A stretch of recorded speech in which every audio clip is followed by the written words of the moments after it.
जय हिंद बच्चों। अब हम देख लेते हैं अध्याय 3 का ही उदाहरण नंबर 10। इसमें देखिए क्वेश्चन कहता है कि आइए अनुच्छेद 3.2 का उदाहरण 3 लें। ठीक है ना। तो उदाहरण 3 में हम आ जाते हैं। देखो उदाहरण 3 कहता है कि दो रेल पटरियां हैं, समीकरणों x + 2y - 4 = 0 और 2x + 4y - 12 = 0 द्वारा निरूपित की गई हैं। अब हमें यहाँ ज्यामितीय ग्राफ नहीं बनाना है, इसका बीजगणितीय हल हमें ज्ञात करना है। तो बीजगणितीय हल काहे से ज्ञात करेंगे? प्रतिस्थापन विधि से करेंगे। ठीक है ना। तो चलिए इसका देखते हैं हल क्या होगा इसका हल। तो सबसे पहले हम समीकरणों को लिख लेते हैं। पहला समीकरण है हमारा x + 2y - 4 = 0। ये हो गया पहला समीकरण। ठीक है। फिर हमारा दूसरा समीकरण है 2x + 4y - 12 = 0। ये हो गया हमारा दूसरा समीकरण। अब चलो इसमें हम समीकरण 2 को कर देते हैं प्रतिस्थापित। यह समीकरण 1 को कर देते हैं। चलो यहाँ लिख लेते हैं, दोनों में से किसी एक को किया जा सकता है।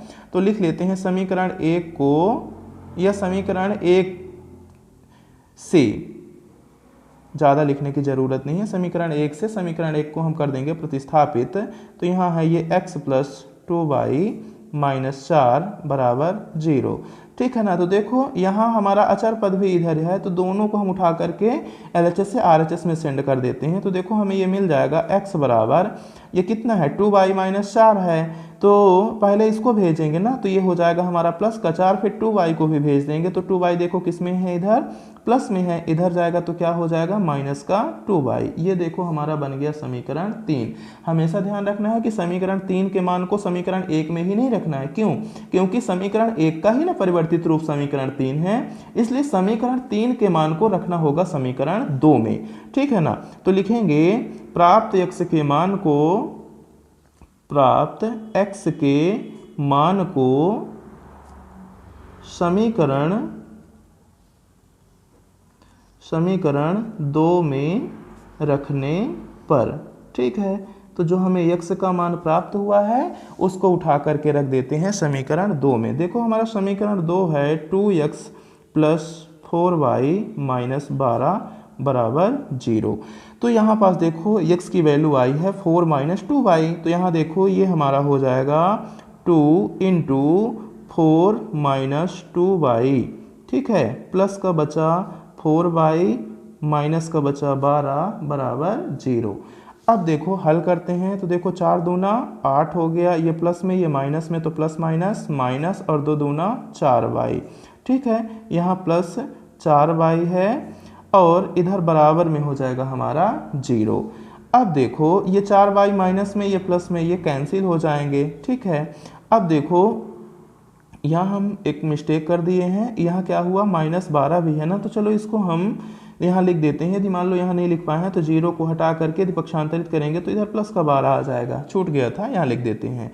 अब देखो यहाँ हमें क्या मिला, यहाँ मिला 8 और बराबर इधर मिल गया 12। देखो यहाँ कोई हमें अचर पद मिला है? कोई भी अचर पद हम यहाँ देख रहे हैं कि हमको नहीं मिला है। मिस्टेक हो गया, यहाँ कोई चर पद बचा ही नहीं। तो जब कोई चर पद बचा ही नहीं तो ये समीकरण हमारा असत्य है। ऐसा यदि हमें समीकरण प्राप्त होगा तो इस समीकरण का कोई भी सार्वहल नहीं होगा। तो ठीक है, यहाँ पास हम लिख देंगे कि ये कथन क्या है, असत्य है, या ये एक असत्य कथन है। अतः दिए गए समीकरण का कोई सार्वहल नहीं है, इसलिए दोनों पटरियां एक दूसरे को नहीं काटेंगी। ठीक है ना। दोनों को नहीं काटेंगे, इसका मतलब दोनों पटरियां हमारी कैसी हैं, समानांतर हैं।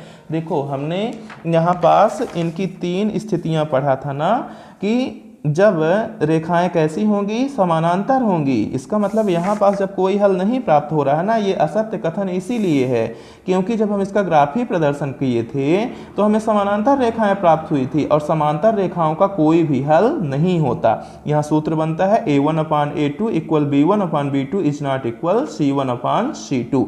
तो यहाँ हमें यही चीज लिख देना है कि यह एक असत्य कथन है, इसलिए पटरियां एक दूसरे को प्रतिच्छेद नहीं करेंगी और इस समीकरण का कोई हल नहीं होगा।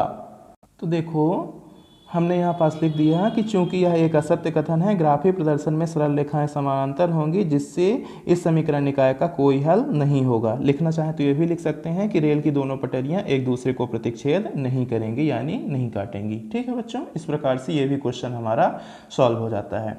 बच्चों यदि आपको वीडियोस पसंद आते हैं तो ज़्यादा से ज़्यादा आप इनको अपने मित्रों के साथ शेयर करिए और चैनल को सब्सक्राइब करिए। धन्यवाद बच्चों।